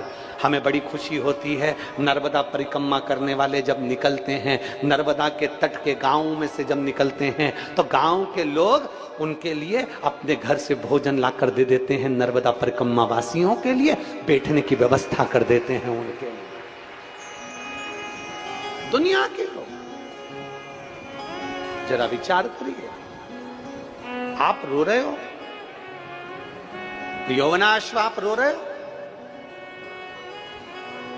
आपकी आंख में आंसू है, आप रो रहे हो। ए यौवनाश्व, रानी कहती है महाराज आपको रोने की जरूरत नहीं है, शंकर की आराधना करो। राजा आधी रात्रि को घर छोड़कर चले गया, आधी रात्रि को शंकर को रिझाने के लिए। मेरे घर में औलाद जरूर होगी, मेरे घर में संतान जरूर होगी। और जिस जिस भरोसे से आए हो ना आप लोग, जिस विश्वास के साथ आप लोग कथा श्रवण करने के लिए आए हो, ये विश्वास रखना, बाबा खाली नहीं भेजेगा, भरकर झोली भेजेगा, भरकर भेजेगा। यौवनाश्व भी गया, जंगल में पहुंच गए। 15 दिन निकल गए, 20 दिन निकल गए, 1 महीना निकल गया, 1.5 महीना निकल गया, 2 महीना निकल गया, 3 महीना निकल गया, 4 महीना निकल गया, 5 महीना निकल गया। राजा नहीं आया। पूरे नगर में बात फैल गई, राजा ना जाने कहां चले गया, भगकर चले गया, कहीं चले गया, ना जाने राजा छोड़कर चले गए। और ध्यान दो, राजा क्या करने गया था, जम के बोलो जरा, शंकर भगवान की भक्ति। और दुनिया के लोग, गांव के लोग क्या कर रहे हैं, ना जाने कहां भक्कर चले गया, ना जाने कहां पहुंच गया, उसने तो अपना घर छोड़ दिया, पत्नी छोड़ दी, बच्चे छोड़ दिए, पूरा राजपाट छोड़कर ना जाने कहां चले गया। दुनिया के लोग ताने दे रहे हैं, दुनिया के लोग अपशब्द कर रहे हैं, दुनिया के लोग आड़े टीड़े बातें कर रहे हैं, दुनिया के लोग कुछ भी बोल रहे हैं, और राजा अपनी शिव भक्ति में लगा हुआ है, शंकर की भक्ति में लगा था। शिव भक्ति में लगे लगे 3 महीने बीतने पर राजा ने थोड़ा सा फल ग्रहण करा। ग्रहण करने पर राजा को प्यास लगने लगी, राजा को प्यास लगी। अब नगर में, राजा के नगर में जितने भी संत ब्राह्मण गुरुजन थे, उन्होंने विचार करा रानी अकेली है, इसके घर में औलाद नहीं है, आगे का वंश कौन देखेगा, आगे का राजपाट कौन देखेगा। तो सारे ब्राह्मण संतों ने यज्ञ करने की ठानी।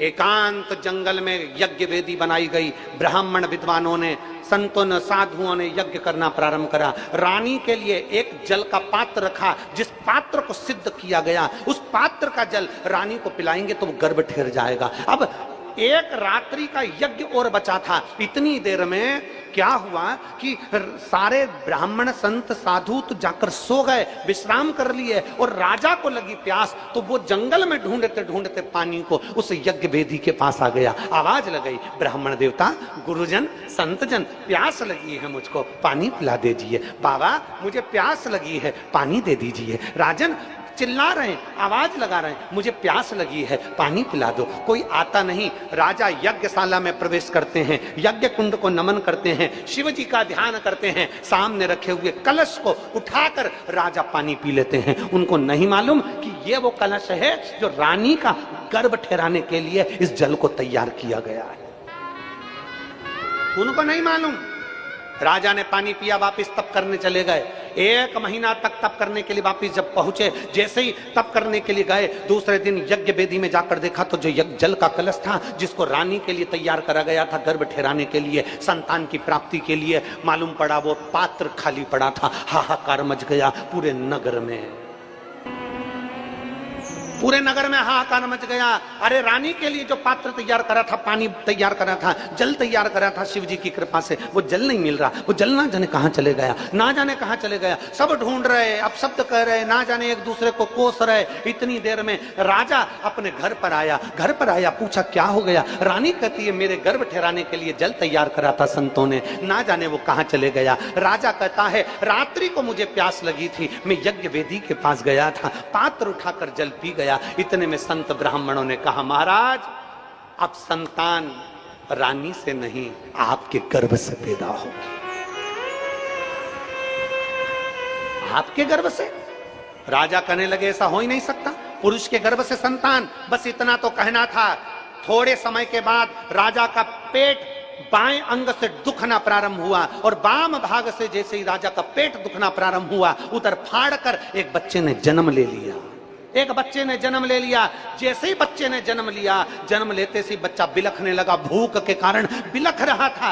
अब अगर इसको माँ जन्म देती तो स्तन में दूध आता और माँ पिला देती। अब इसको दूध कौन पिलाए। तब राजा की आंख से जल बह रहा था और याद कर रहे महादेव को, तो महादेव ने इंद्र को भेज दिया। इंद्र को भेजा और भेजते से ही इंद्र से कहा जाओ देवता, 33 कोटि देवी देवताओं की जवाबदारी है इस बच्चे को पालना, पोसना, बड़ा करना। ये 33 कोटि देवी देवता करेंगे। इंद्र ने जाकर अपनी एक उंगली उस बालक के मुख में दूध पिलाने के भाव से दे दी। बच्चे का पेट भरा गया। पेट भराते से ही देवताओं ने कह दिया इसकी कोई माँ ने दूध नहीं पिलाया, एक देवताओं ने इसका पालन करा है, इसलिए इसका नाम मानधाता होगा। इसलिए इसका नाम मानधाता होगा। और मानधाता साधारण नहीं होगा। एक शंकर के जल से, शंकर के तेज से, शंकर की प्रतिष्ठा से, शिव की भक्ति से ये राजा का जन्म हुआ है। 33 कोटि देवताओं ने इसका पालन करा है। ये राजा का पुत्र नहीं, ये देवताओं का पुत्र राजा मानधाता कहलाएगा। राजा मानधाता, जिसको गोदी में खिलाने के लिए माता पार्वती जी आती थी, जिसको गोदी में खिलाने के लिए माँ रेवा आती थी, जिसको गोदी में खिलाने के लिए देवियां लक्ष्मी, सरस्वती, ब्रह्माणी, इंद्राणी देवियां उसको गोदी में खिलाने के लिए आती थी। ऐसे राजा मानधाता थे। जब उनका राजपाट आया, समय की अवस्था ऐसी आ गई, पूरा राज्य जब संभाल लिया तो देवता प्रसन्न हो गए कि अब राजा मानधाता अपने राज्य को संभाल लेगा। पर राजा मानधाता को क्या मालूम था कि कुछ ऐसे भी थे कि जिनके भीतर राजा मानधाता का तेज बल देखकर ईर्ष्या जागृत हो गई। आप अच्छा करोगे ना, बहुत आगे बढ़ोगे ना, बहुत उन्नति की सीढ़ी पर चढ़ोगे ना, बहुत तरक्की करोगे ना, बहुत तुम्हारा नाम चलेगा ना, बहुत शोहरत चलेगी ना तुम्हारी, तुम्हारे पीछे दुनिया के सारे लोग लग जाएंगे कि तुम्हारा पांव पकड़कर कैसे नीचे गिराया जाए, कैसे तुम्हारा पांव पकड़ के नीचे गिराया जाए, कैसे तुम्हारे नाम को खराब करा जाए, किस तरह से तुम्हारे पांव को नीचे गिराया जाए। राजा मानधाता जब पूरे नगर की रक्षा करने लगे, पूरे नगर में वैभव, सत्ता, सब कुछ आ गया, पूरा नगर शंकर की भक्ति में डूबने लगा। पूरा मानधाता नगर शिव की भक्ति में डूबा हुआ था, पूरा मानधाता नगर। पर कुछ लोगों की मन में ईर्ष्या जागृत हो गई। शंकर की भक्ति में, शिव की भक्ति में, शंकर को जल चढ़ा रहे, शंकर का गुणगान कर रहे, शंकर का गुणगान। इतने में कुछ लोग जो जलने वाले, ईर्ष्या वाले थे, उन्होंने एक यज्ञ करा। यज्ञ कर कर देवताओं से वर मांगा कि एक वर हमको दे दो कि मानधाता की नगरी में पानी ना गिरे। मानधाता की नगरी में पानी नहीं गिरना चाहिए, मानधाता की नगरी में अन्न नहीं होना चाहिए, मानधाता की नगरी में कोई अन्न का भाग ना हो, मानधाता की नगरी में रहने वाला भूखा मरना चाहिए, ये वर दीजिए। देवता जरा विचार करिएगा। त्र्यंबकेश्वर की कथा सुनी आप लोगों ने? अरे जम के तो बोलो, सुनिए त्र्यंबकेश्वर की। त्र्यंबकेश्वर भगवान की कथा सुनी होगी तो उसमें आया होगा, गौतम ऋषि पर गौ हत्या का दोष लगाया। लगाने वाले कोई दूसरे नहीं थे, गौतम बाबा पर गौ हत्या का दोष लगाने वाले कोई दूसरे नहीं थे। वहीं के संत, साधु, ऋषिवर, ब्राह्मण जन, जिन्होंने गौ माता को, गणेश जी को गाय बनाया और गौतम ऋषि के आश्रम में भेज दिया, और गौतम ऋषि के आश्रम में भेजा और गौ माता को, गणेश जी को गाय बनाकर भेजकर कहा कि गणेश जी तुम्हें हम गाय बनाकर भेज रहे हैं और तुम्हें गौ माता बनकर गौतम ऋषि के आश्रम में मरना पड़ेगा, प्राण छोड़ना पड़ेगा। गणेश जी ने कहा ऐसा मत करो, क्यों ऐसा कर रहे हो? बस तुम्हें मरना है गौतम ऋषि के आश्रम में, तुम्हारे प्राण छूटना चाहिए गौतम ऋषि के आश्रम में। और गौतम बाबा के आश्रम में गणेश जी गाय बनकर गए और उनके प्राण छूटे। सारे लोगों ने हाहाकार मचा दिया, ये गौतम ऋषि तो ढोंगी है, इसने ऐसा कर दिया, गौ हत्या का दोष लगा दिया गौतम ऋषि पर। गौतम ऋषि भटकते रहे। तब उनकी धर्म पत्नी ने भगवान ब्रह्मा, विष्णु, महेश की आराधना करी। तब ब्रह्मा, विष्णु, महेश 3 शिवलिंग के रूप में प्रकट हो गए और नाम त्र्यंबकेश्वर पड़ गया। ईर्ष्या करने वाले किसी भी तरह का इल्जाम लगा सकते हैं। ईर्ष्या करने वाले, तुमसे नफरत करने वाले तुम्हारे ऊपर कोई भी इल्जाम लगा सकते हैं, कोई भी उंगली उठा सकते हैं। तैयारी रखिएगा। मानधाता की नगरी में पानी नहीं गिरना चाहिए, मानधाता की नगरी में अन्न नहीं होना चाहिए, मानधाता की नगरी में सब भूखे रहना चाहिए, मानधाता की नगरी में एक अन्न का भाग नहीं होना चाहिए, एक अन्न का भाग मानधाता की नगरी में नहीं होना चाहिए। यज्ञ करा, देवताओं को रिझा लिया, देवताओं को रिझाया तो गरुड़ वरुण सबको बुलाकर कह दिया मानधाता की नगरी में पानी ना गिरे, मानधाता की नगरी में अन्न ना हो, मानधाता की नगरी में सब अकाल पड़े, भूखा रहे, मानधाता की नगरी में सूखा पड़ने लगा, हाहाकार मचने लगी, सब जीव परेशान होने लगे। राजा मानधाता के पास गए, मानधाता ये नगर के लोग कहां जाएंगे, ये नगर के लोग कहां जाएंगे, किसके सामने जाकर हाथ फैलाएंगे? आप ही ना तारोगे तो कौन तारेगा मेरे महाकाल? आप ही अपने निगाहों से नहीं निहारोगे तो कौन निहारेगा मेरे कालाधिपति? कृपा करिएगा, कृपा करिए। हमारा कुछ न बिगड़ेगा, तुम्हारी शान जाएगी, पकड़ लो हाथ त्रिपुरारी, नहीं तो डूब जाएगी। हमारा क्या बिगड़ना है? लोग क्या कहेंगे, किसको कहेंगे, ताना किसको कहेंगे कि शंकर का भक्त मानधाता, शिव की उपासना करने वाला मानधाता, शंकर की गर्जना करने वाला मानधाता, और उसकी नगरी सुखी, उसका नगर सूखा। ईर्षा करने वालों ने देवताओं को प्रसन्न कर कर मानधाता की नगरी में पानी नहीं गिरने दिया। ईर्षा करने वाले कुछ भी कर सकते, पर आपका विश्वास पक्का रखना, आपका भरोसा पक्का रखना। एक पत्र है, देखिए।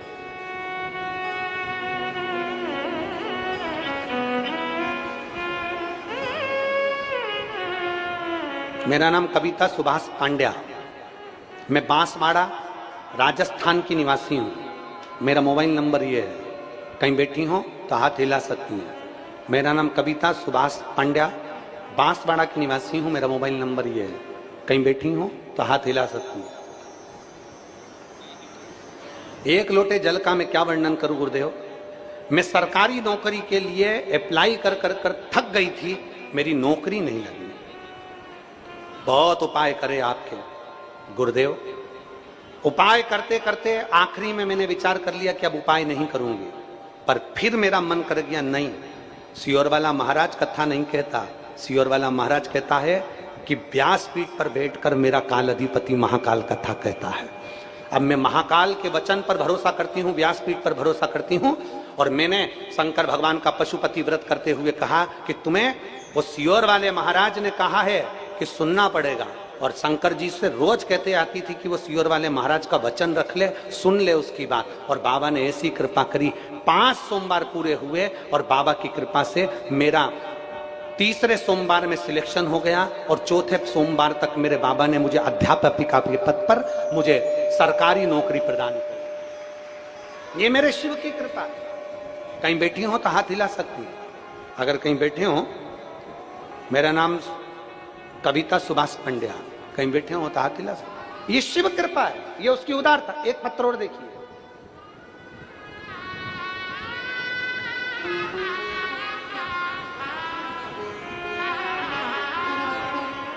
रीना पति मदन पाटिल, इंदौर की रहने वाली हूं। मोबाइल आप लोग ये पत्र एलईडी पर पढ़ सकते हैं।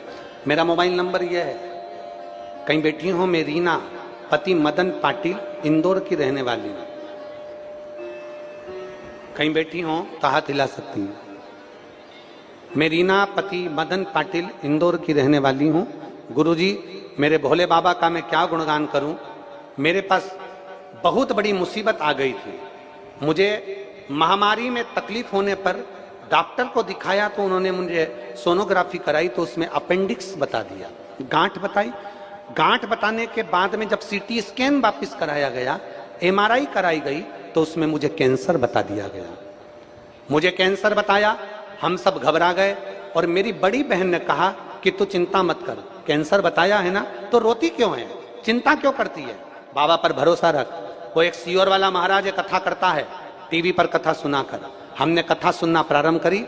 आपने बेलपत्री चढ़ाकर खाने का बोला था, जल चढ़ाकर पीने का बोला था, रात्रि को 9:15 वाला उपाय बोला था, वो हमने करना प्रारंभ करा।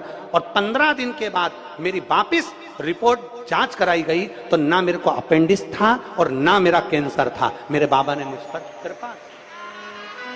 ये शिव तत्व है, ये ओघड़ी है, ये शंभू, ये त्रिकालदर्शी, यह कैलाश। कहीं बैठी हो, रीना पति मदन पाटिल, इंदौर से। मेरा मोबाइल नंबर ये है, कहीं बैठी हो तो हाथ हिला सकती है। आई हैं, हाथ हिलाओ जरा एक बार। आ जाओ, एक बेलपत्र ले जाना, आ जाओ, आ जाइए। एक शिव के प्रति भरोसा, एक शंकर के प्रति विश्वास, एक शिव के प्रति दृढ़ता। और खाली ना जाता कोई दर से तुम्हारे, खाली ना जाता कोई दर से तुम्हारे, मैं भी खड़ी हूँ नदी बागे फसाए, अपने हृदय से लगा लो गिरा जा रहा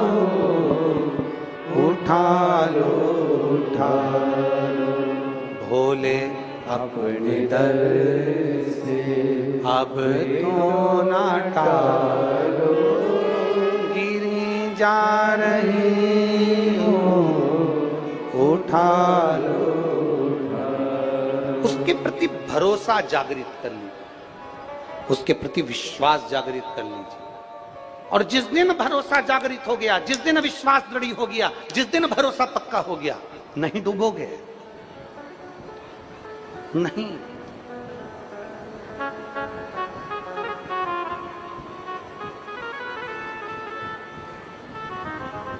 इस मानव की देह को पहचानने का प्रयास करो, इस शरीर को पहचानने का प्रयास करो कि यह मानव की देह परमात्मा ने क्यों दी, किस लिए दी।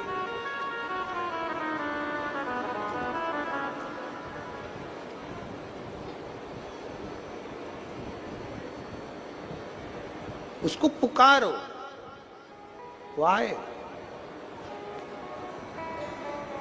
सारी समस्या का हल बोल बम का नारा है। आवाज आवाज तुम्हारी जम के आना चाहिए। बोल बम का नारा है।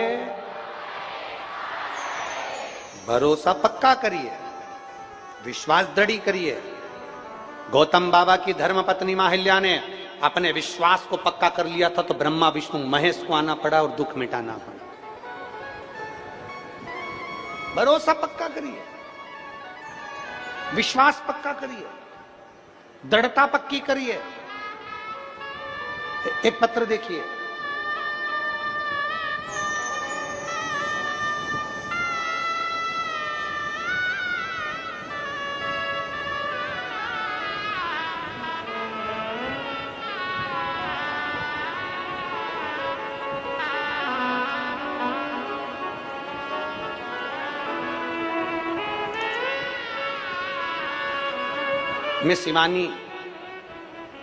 मैं शिवानी अग्रवाल, पति गौरव अग्रवाल, कस्बा भीकनगांव, तहसील भीकनगांव, जिला खरगोन, मध्य प्रदेश की निवासी हूं। कहीं बैठी हैं शिवानी अग्रवाल? पति श्री गौरव अग्रवाल कहीं बैठे हो तो हाथ हिला सकते हैं अगर कहीं बैठे हो। गुरुदेव, हमारी शादी को 5 वर्ष हो गए थे, पर डॉक्टरों के हिसाब से मैं कभी मां नहीं बन पाती। टीवी पर कथा सुनी और बाबा से विनय करा। गुरुजी, आपने पार्थिव शिवलिंग का पूजन करवाया, मैंने बाबा से प्रार्थना कर कर वो पूजन किया।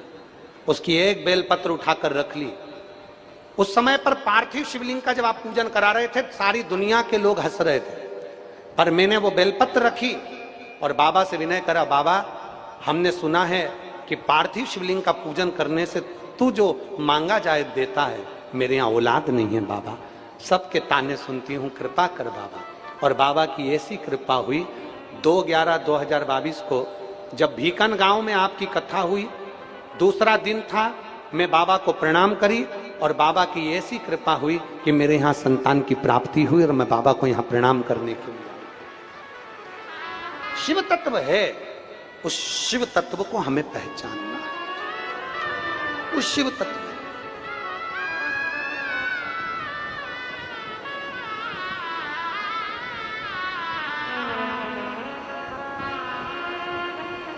शिव को रिझाने के लिए कुछ नहीं चाहिए, कुछ भी।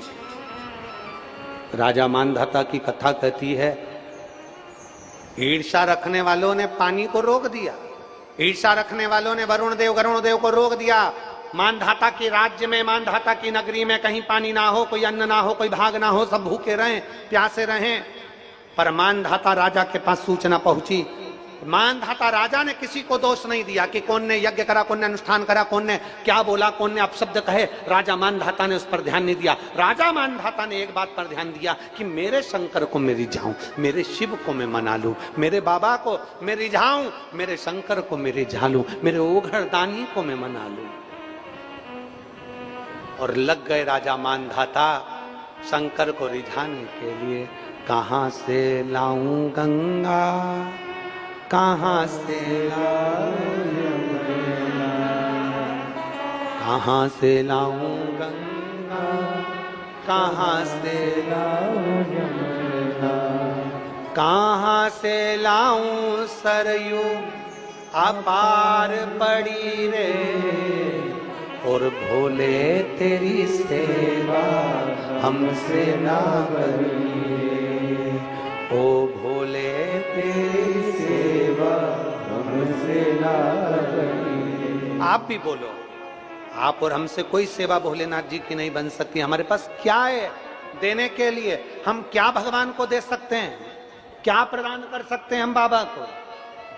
कहाँ से लाऊं चंदा, कहाँ से लाऊं सूरज, कहाँ से लाऊं चंदा, कहाँ से लाऊं सूरज, कहाँ से लाऊं तारे आकाश जड़े रे, ओ भोले तेरी सेवा हमसे ना बनी रे, मेरे बाबा तेरी सेवा हमसे ना बनी रे।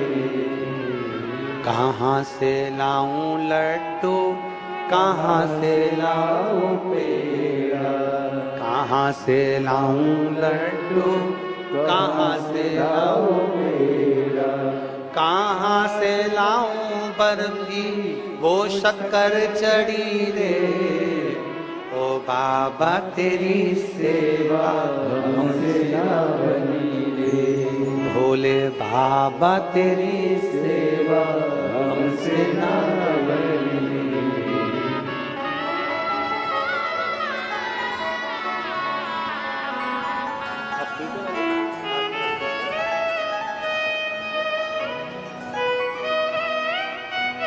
जो पहला पत्ती दी है उनको डॉक्टर ने कैंसर बताया था, इंदौर से आई हैं, बाबा ने पूर्ण तरह से स्वस्थ करा, एक बार जोरदार ताली बजाएं। और ये बेटी ने बांसवाड़ा से आई है जो सरकारी नौकरी के लिए जो अप्लाई करी थी और नहीं हो रहा था, और बाबा के भरोसे आश्रित होकर कार्य किया। एक बार जोरदार ताली बाबा सबके भंडार।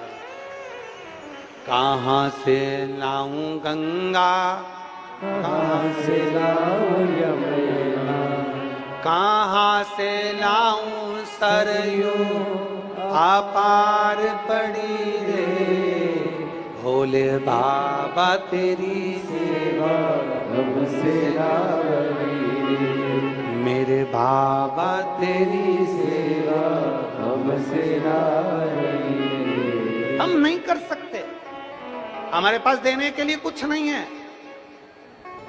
दुनिया के पास में करोड़ों का धन होगा मेरे बाबा को देने के लिए, दुनिया के पास में दौलत होगी दुनिया को देने के लिए, भोलेनाथ जी को देने के लिए, पर आप तो मेरे महाकाल से, आप मेरे ओमकारेश्वर से, आप मेरे केदारनाथ से, आप मेरे अमरनाथ से, आप मेरे विश्वनाथ, आप मेरे कुबेर भंडारी से कहते रहना बाबा मेरे पास देने के लिए कुछ नहीं है। ये मस्तक तूने दिया आपके चरणों में है, ये नैन तुमने दिया आपके चरणों में है, ये वाणी तुमने दिया आपके चरणों में है, ये शरीर आपने दिया आपके चरणों में है, इसके सिवाय कुछ भी नहीं, कुछ भी नहीं।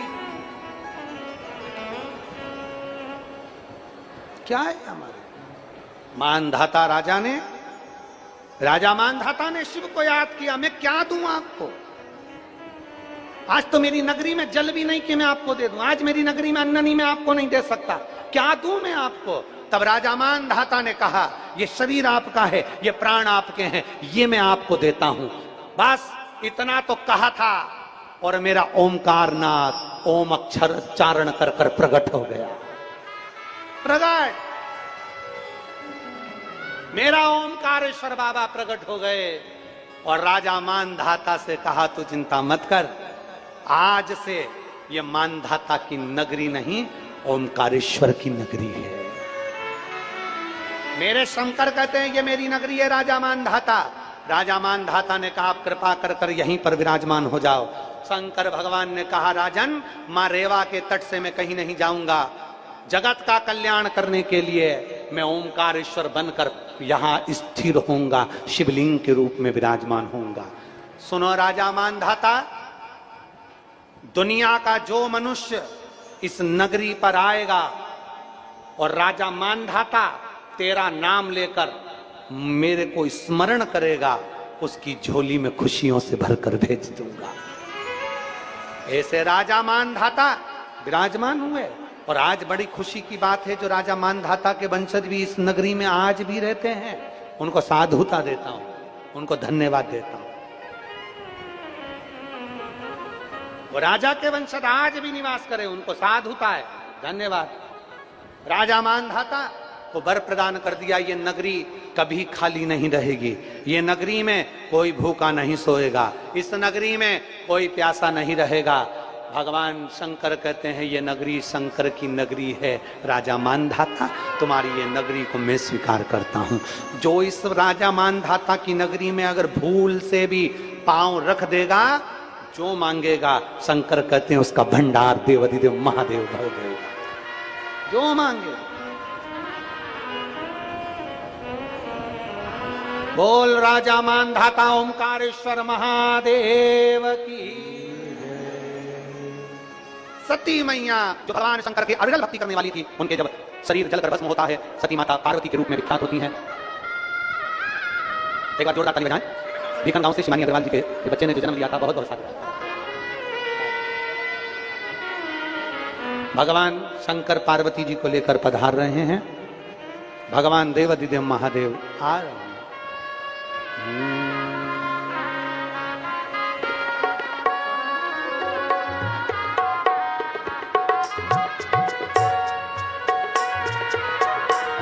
माता पार्वती जी भगवान शिव जी के गले में सुंदर जयमाला पहना रही हैं। जोरदार ताली बजाएं। अब भगवान देवाधिदेव महादेव माता पार्वती जी के गले में जयमाला पहना रहे हैं। बोल ओमकारेश्वर भगवान की।